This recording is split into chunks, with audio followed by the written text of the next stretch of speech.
They're willing to restore service within 24 hours once we submit a formal disavowal of Sarah's actions and commit to full cooperation with their investigation. The paperwork was drawn up and signed that night, with Sarah's signature notably absent from the community resolution. As people filed out of the meeting, many stopped to apologize for not speaking up during the months of harassment. "We should have said something," admitted one neighbor. "We all knew what she was doing was wrong, but nobody wanted to be her next target." Another resident added, "She made it clear that anyone who opposed her would face the same treatment you got. We were all scared of her." As the room cleared, Sarah sat alone, surrounded by empty chairs and the wreckage of her carefully constructed authority.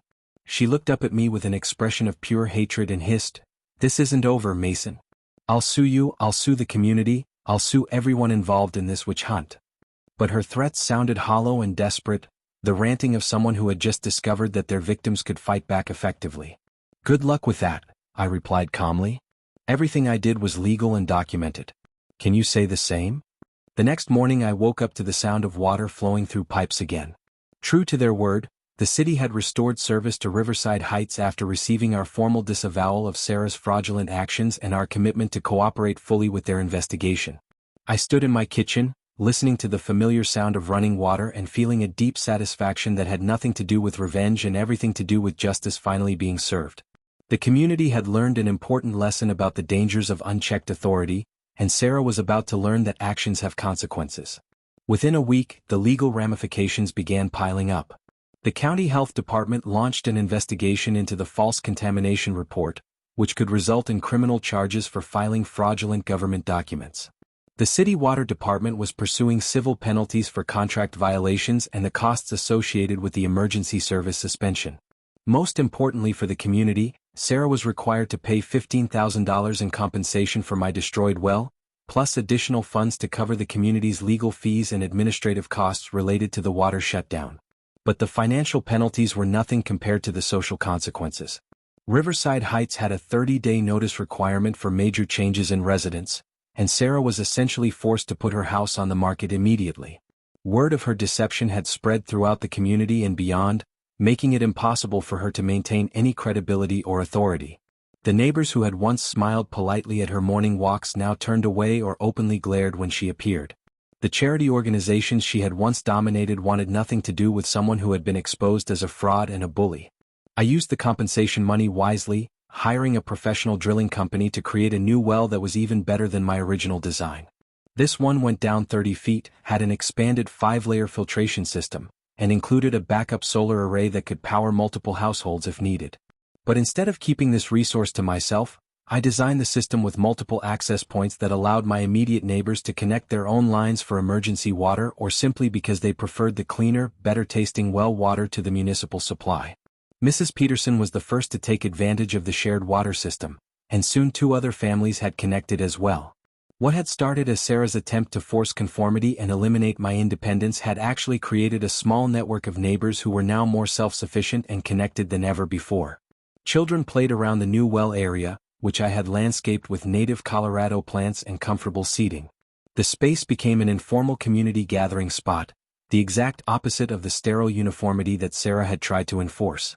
The investigation into Sarah's actions revealed a pattern of abuse that extended far beyond my situation.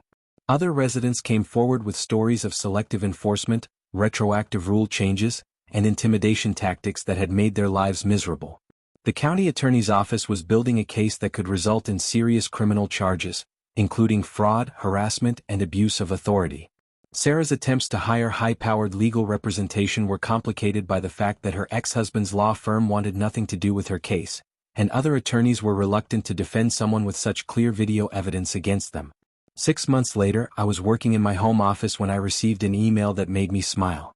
The subject line read, "Information regarding applicant Sarah Mitchell," and it came from the HOA management company of a community in Denver where Sarah had apparently tried to start fresh. Attached was the video footage from our community center meeting, along with news articles about the investigation and a simple note. "Thought you should know what kind of person is applying for our board position." Her application had been rejected immediately, without even the courtesy of an interview. The beautiful irony was that Sarah's attempt to destroy my independence and force me into conformity had actually strengthened my position in the community and created exactly the kind of collaborative, innovative neighborhood that she had tried to prevent.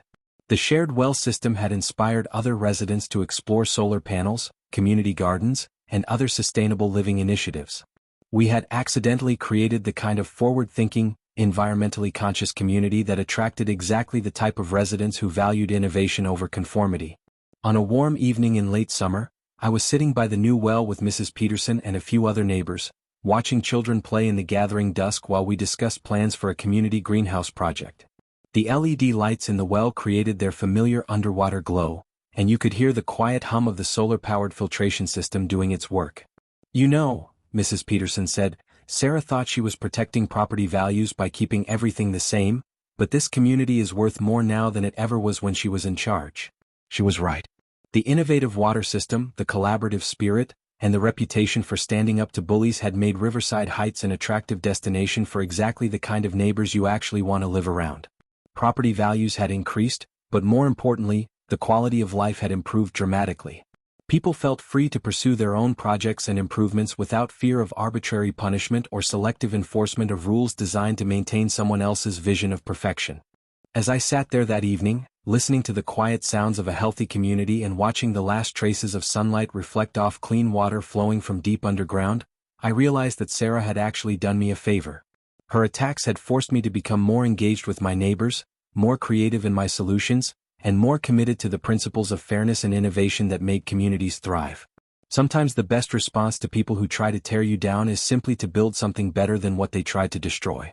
I pulled out my phone and took a picture of the well with its LED lights glowing softly in the twilight, surrounded by laughing children and content neighbors. Then I looked up at the stars appearing in the clear Colorado sky and said quietly, "Thanks for the lessons, Sarah." Sometimes the best way to deal with people who want to control everything is to show them what freedom actually looks like.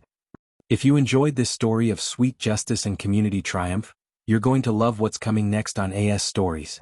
Hit that subscribe button and ring the notification bell because we're just getting started with tales that'll make you question everything you thought you knew about karma, revenge, and the power of standing up for what's right. Coming up this week, a teacher who thought she could destroy a student's future, until that student became her boss. A landlord who learned that illegal evictions have very expensive consequences. And a story about a wedding crasher who got exactly what they deserved in the most spectacular way possible. Every story is real. Every twist is genuine. Every moment of justice is absolutely satisfying. Drop a comment below and tell us, what's the most outrageous thing an HOA boss or authority figure has ever done to you? Your story could be featured in our next video.